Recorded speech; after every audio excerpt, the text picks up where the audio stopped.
So a number of you have asked for exercises that you can do at home to help with your tango balance. So I thought I'd put together a little video with some of those. I go back to the start of this set and you should see the balanceo video. That's a really good one to get you going. Having done the balanceo, so your weight is here or here, then I want you to think about how to move your free leg without affecting your balance. So what we're going to do is we're going to do a little balanceo. Keep your arms out to the side. It really helps with the balance, trust me. I'm going to get my weight on the left foot. I then want to point the toe forwards of the free leg, collect, point the toe sideways, collect, point the toe backwards, collect, sideways, collect, forwards, collect, change weight, and do the other side.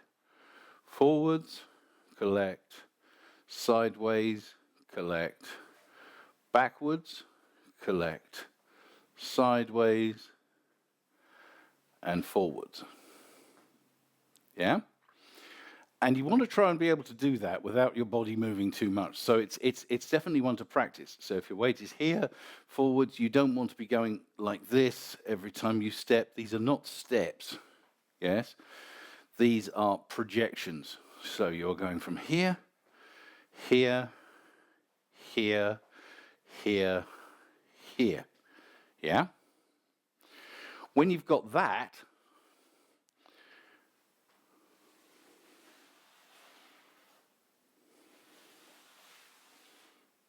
yes, so keep the leg straight, move it around in a circle, to the back, to the front, collect, do the other leg.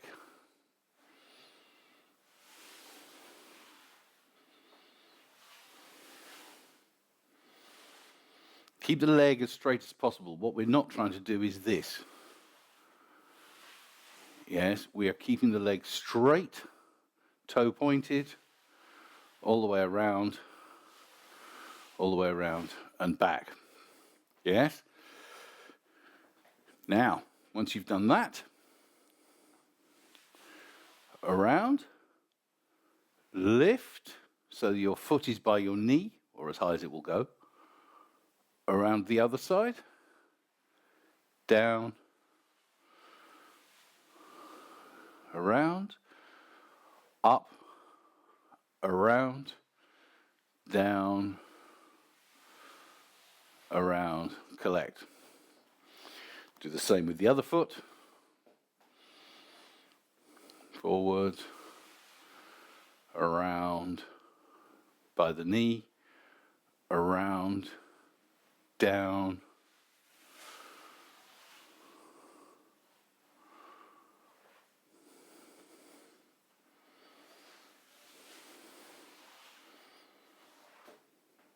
and the slower you can do it, the better. What you will probably find, I think most people find this, is that one leg, one side is easier than the other. It's like being left and right-handed, I think. You find it a little bit easier on one side than on the other.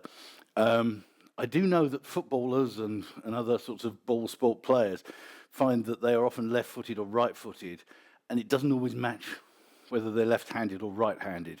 So don't be surprised if you find you're much better on what you would consider the wrong side. It's pretty normal, that.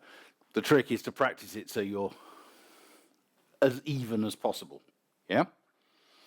Okay. So next, we want to look at dissociation. So again, arms out to the side.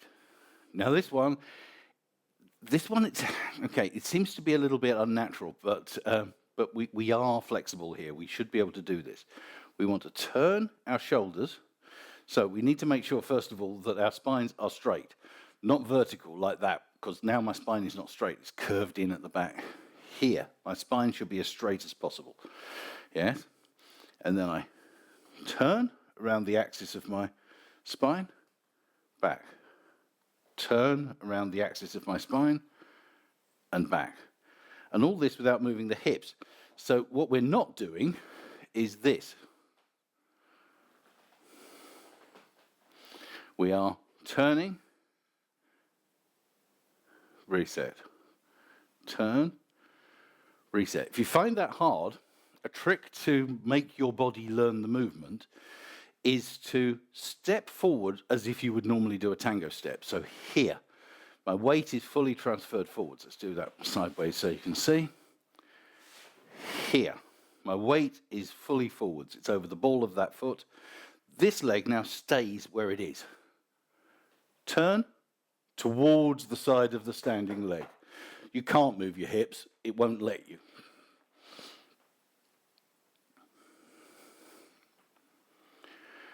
Then change legs.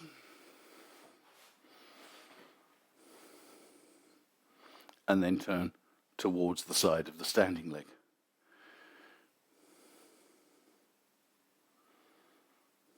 Yeah?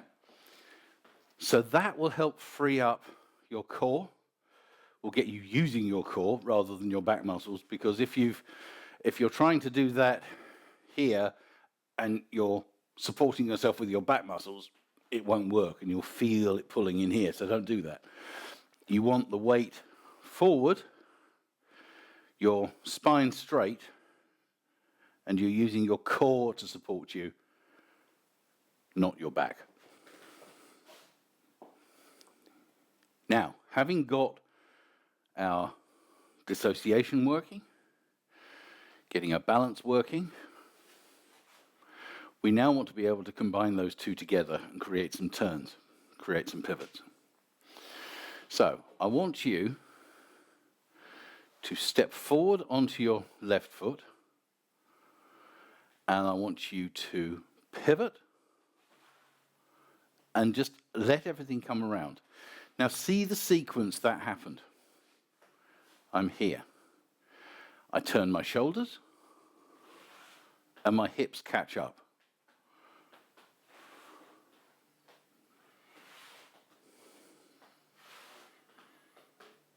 Yeah? So I turn my shoulders and my hips catch up. I'm not throwing my shoulders around. It's just the spring effect of your core. So if I was to throw my weight around, what would happen is everything would move at the same time. I'm not trying to do that. I'm trying to create the tension, then the hips go around afterwards. I moved the leg, sorry. So from here, you create the tension, hips come around. And again, do it the other way as well.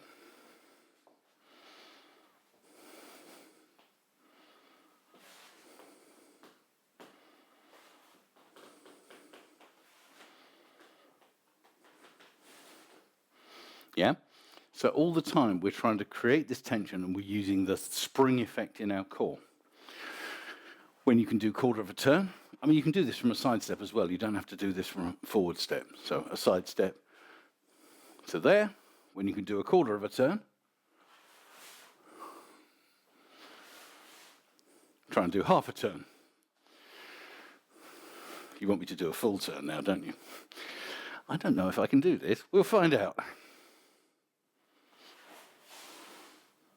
Apparently I can. So the idea is you create the tension and then the hips and the lower body follows. Now I want for this exercise, I want the leg to stay in the same position relative to the hip. So I'm not trying to create this action. Yeah? It's very tango, but it's not what we're trying to do. What I'm trying to do is here, create this shape, shoulders, forwards, hips, forwards, sideways, backwards, sideways, forwards. Do it on the other leg as well. I've got a slightly dodgy knee, so I don't balance so well on that side, but we can try it.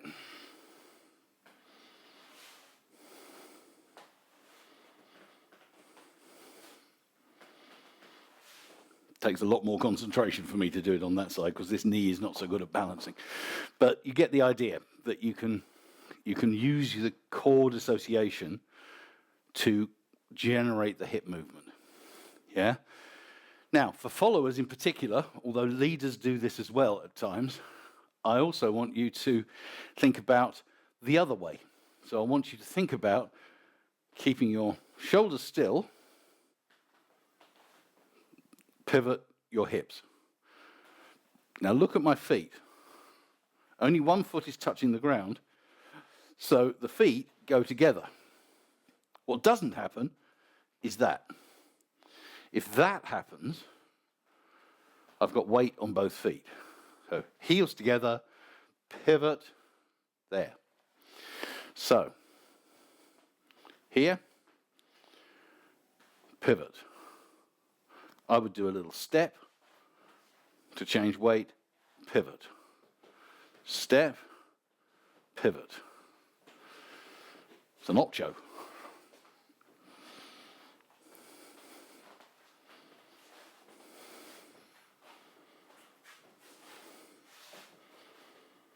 Yeah, so I'm keeping the chest facing forwards, and then the hips are moving.